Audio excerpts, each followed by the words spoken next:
Hullo.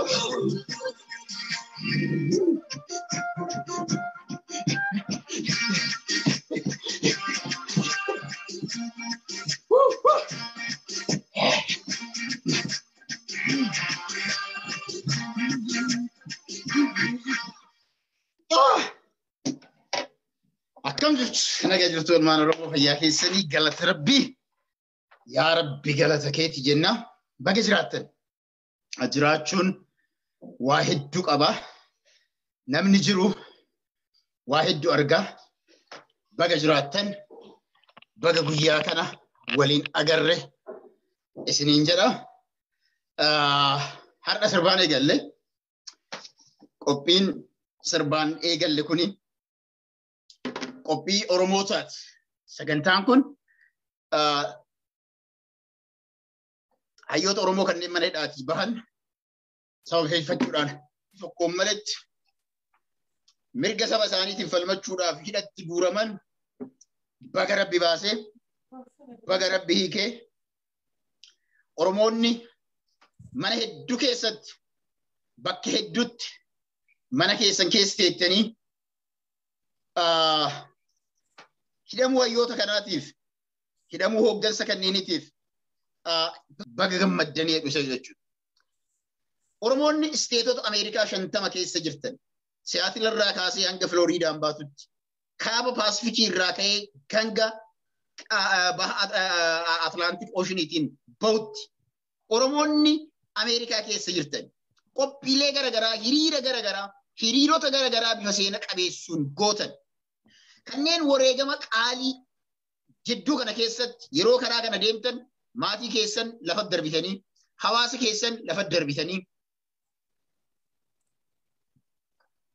Riyaad daqiiqaa lama fayyadamii waa ergaa kan kee. Okay, galatoomii yeroo sagaleen kiyyan dhageessisan. Yaa.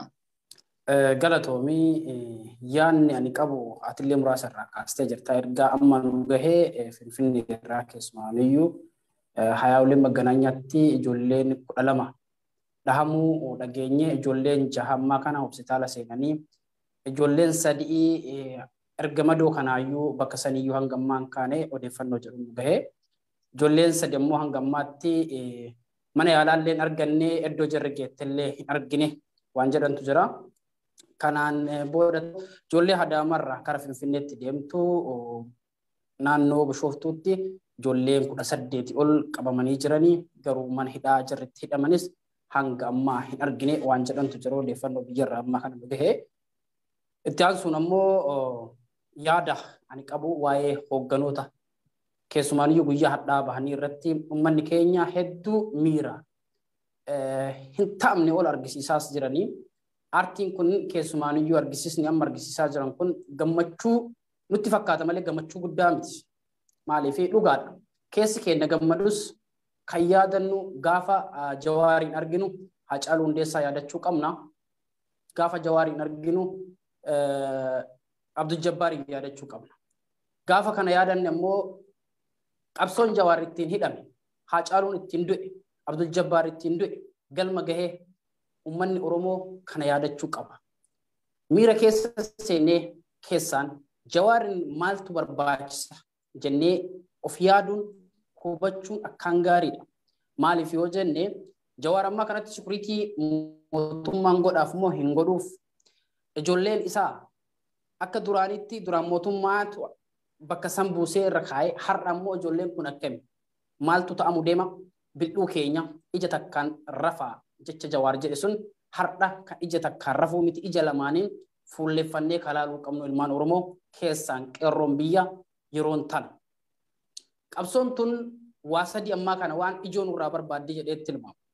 Tokko hoogganoota keenya kan bayan xiqqarraa hanga federaalarraa haga gandaatti manni barumsaa ilmaan Oromoo hidhaa keessa jira. Hanga mana barumsaatti jechuudha. Manni barumsaa ganda gandaan qeerroof qarreen teenya ilma xiqqaa hoggaa 5 irraa eegalee keessa jiran. Jawaar fakkeenyaaf nuu baasanii qeerroon sun yoom bahinitti Oromiyaan Oromoon maal keessa jirti jennee of hubachuu qabna. Hayyoonni Oromoo kan biyya keessa jiru kan biyya alaa jiru. Maal hojjetaa jirra? Maal hojjetaa jirta? Waan kanarratti tarsiimoon itti deemu. Jawaar mana galuu miti. Jawaar amma anaaf fidhaa jira. Jawaar amma kanattis anaaf fidhaa jira. Maaliif? Jaal Daawud Ibsaa isa jiran mana isaatti hidhamee jira ammaa kana. Jawaaris hadda akkas gochuu danda'a. Jawaar akka duraatti dubbachuu danda'a moo hin danda'u jennee beekuu qabna. Tarsiimoo jawaariin hin dubbatin. Jawaar horrii biyya alaa deemuu qaba jedhu.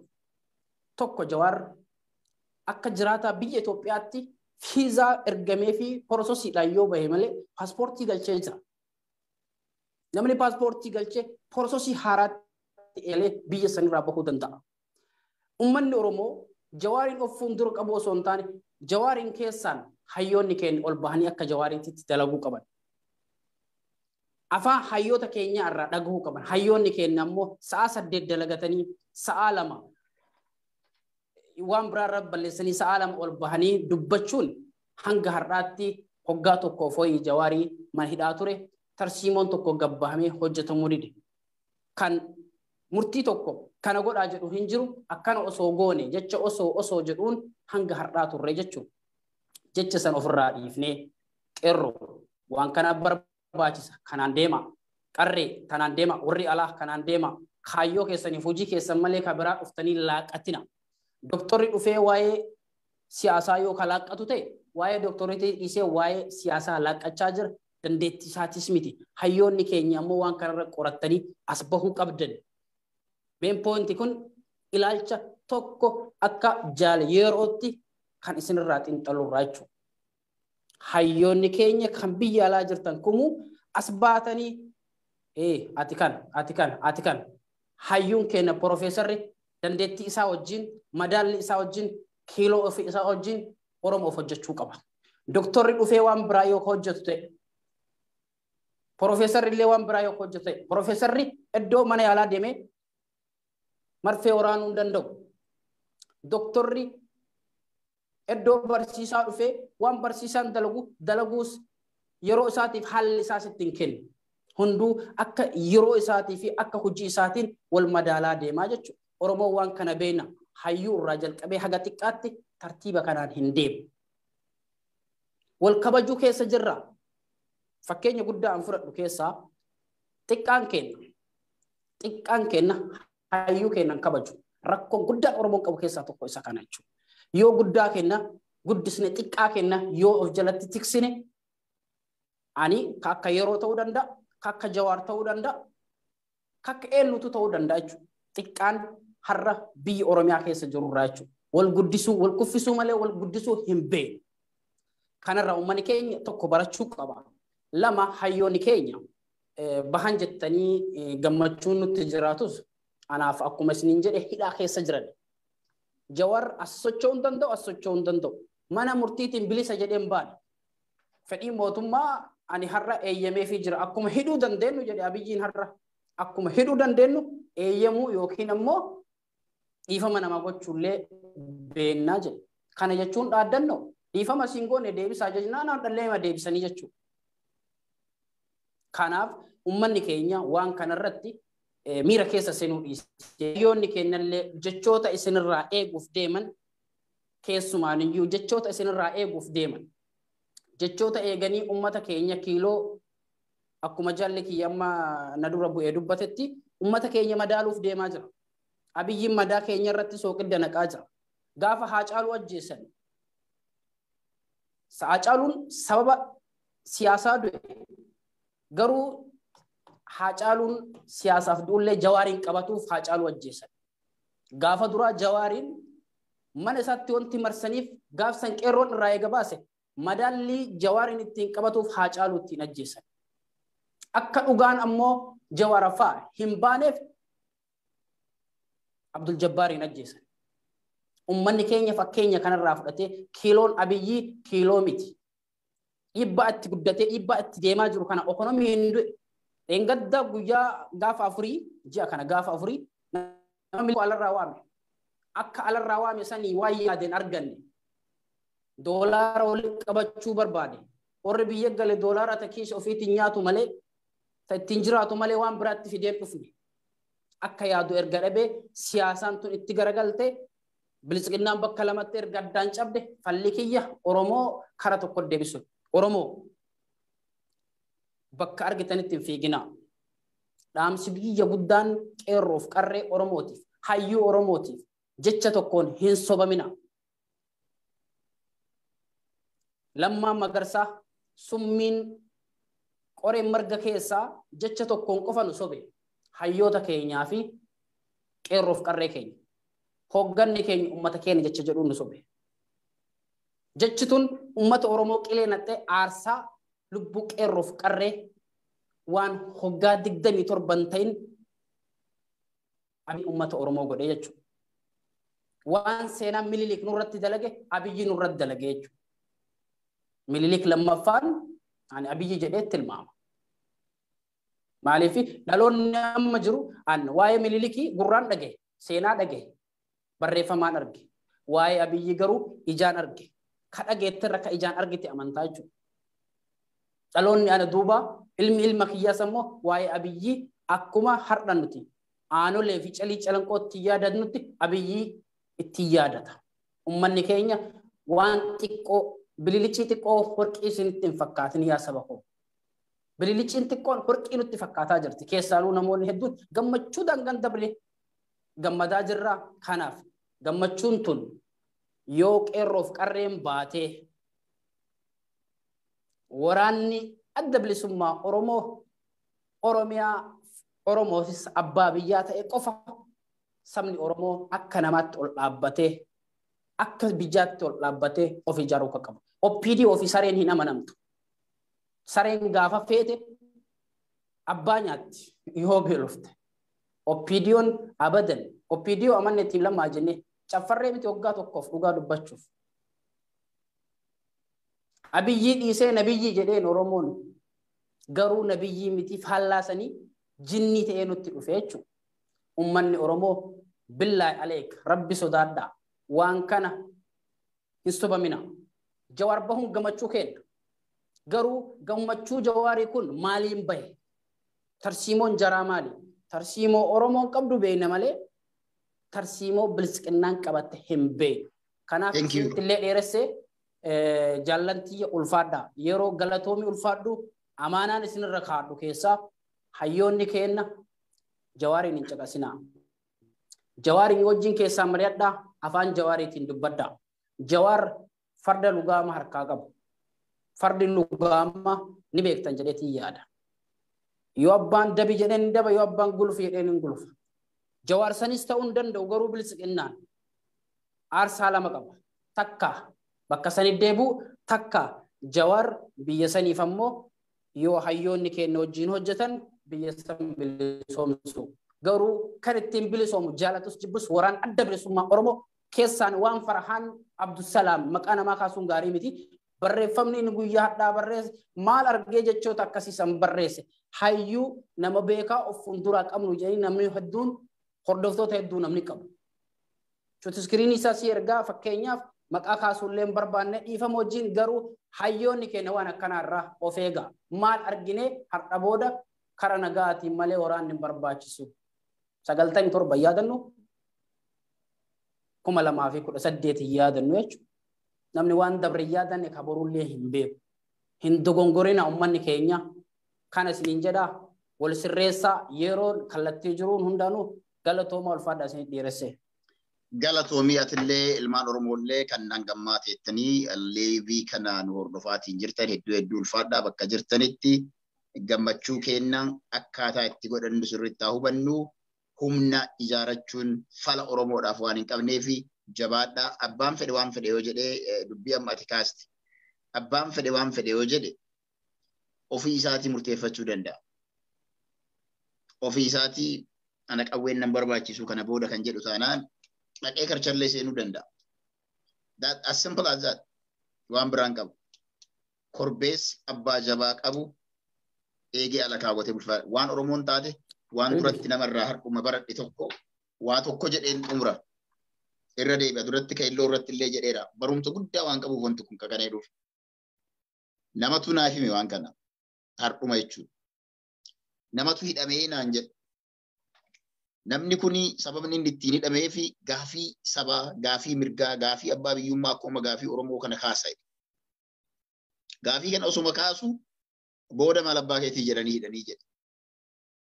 Erga hidhamee booda immoo namichi kuni ani gaafii dur gaafii mirga sabaa gaafataa, mirgi namaa tuqame, gaafiin uummataa kun hin deebine jedhee gaafataa. Erga hidhan booda immoo maaf na hiitanii itti deebi'ee jedhe. Hidhamuu hin qabu, ani wanti hin balleessu ho'ituu hin jiru. Guyyaa osoma inni kana jedhu wanti hin balleessu hin jiru. Dhugaadha wanti ati balleessitu jedhanan hidhamaa 200 mana xiqqaa keessatti itti ol naqanii naan jedhe. Bakka dhaabbatu dhabee akka dhaabbaturra akkaataa ol ergatanii fi qaamni kun irraa quunca'ee luqqa'ee dhodhoo'uudhaan jedhu osoma ol dhiiban. Awoo maal taatanii kaleessa laal jalqaba sababa osoo falmatu hidhame. Lammata itti deebi'ee amma maal ta'e maaf na hiitanii dhufu. Maaf na hiitanii bira darbee mana dhiphaa kana keessa nama 200 maaf na hiitanii gaafiin deemte. Booda osoma inni kanaan jiru nama 200 irraallee gadi baasanii booyyee itti ol haranii jedhe. Booyyee waliin hidhanii booyyee irra fincoofte jedhe. Amma immoo jarana booyyee tanaa miti koottaa deebisaa namoota waliin nuuna hidhaa gaafiin osoma akkana deemu namtichi kun gaafii bu'uuraa jalqaba kaasu dhiisee waan biraa keessatti hafe. Gaafiin Oromoollee kan ta'e akkasi.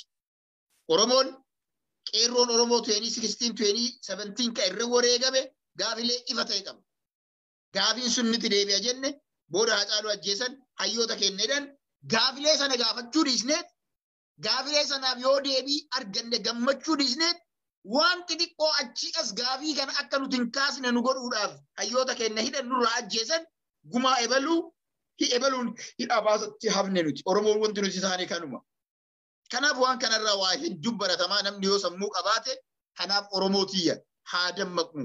Gaafiin Oromoodhaa gaafii qeerroon 800 Bishootutti itti wareegameef. Gaafiin maaster pilaanii Finfinnee wajjin wal qabatu. Gaafiin abbaa biyyummaa Oromoo, gaafiin afaan Oromoo, gaafiin Oromoon dhufiin of bulchuu inni jedhu gaafilee bu'uuraa Oromoodhaaf deebi'uu qaban waan ta'eef gaafiin keenya achirra jira. Qonnaan bulaa Oromoo sababa guddina magaalaa Finfinneetiin ganamaa galgala buqqaa. Kondominiyeemiidhaan ganamaa galgala buqqaa. Oromoon guddina magaalaatiif buqqa'uu hin qabuudhaan. Kanaaf Oromoon osoo Finfinnee maalummaa isii hin beekne bara maaster pilaanii sana Finfinneen tiyya jedhee bakka hundarraa wareegameef gaafiin Oromoo ammallee achuma jirti. Gaafiin Oromoodhaa OPDO aangootti baasuuf miti. Gaafiin Oromoodhaa Jawaariin aangootti baasuuf miti. Abbaan Oromoon file filannoon dimokiraataa gaggeessee Oromoo abbaa biyyaa nama godhu ofii isaatii muudachuu, ofii isaatii filachuu waan barbaadeen kan inni filateen buluudha. Galmi kennaachi. Isaan kana manee dhaatii baasuun, waraabessa harkaa baasuun waan guddaa. Garuu galmaa miti. Kanaaf Oromoon galma isaa irratti xiyyeeffachuu, galma isaa biraan gahuudhaaf immoo har'a uummanni Wallaggaa gama kanaan hidhaadhaa baasaa, gama kaaniin dirooniidhaan kan tumamuuf abbaa biyyummaa akka inni hin qabne gochuudhaaf. Har'a lafa Wallaggaa irratti Gojjamee qeerroo faandoo isaanii yaasanii qabeenyi kana kan jedhuufan maatii achuudhaan na jiruuf. Lafa giddaa yookiin ammoo kiramuu lafa jedhamu ollaa kana firatu jira. Ganamaa galgala wanti isaan irra ga'u qabeenyi horiin isaanii oofamee saamamaatiin jiru horii xiqqaa miti. Horii xiqqaa miti. Oromoon akka jiru qabeenyi isaa saamameera irra safaariin hadha irra galaa jirti.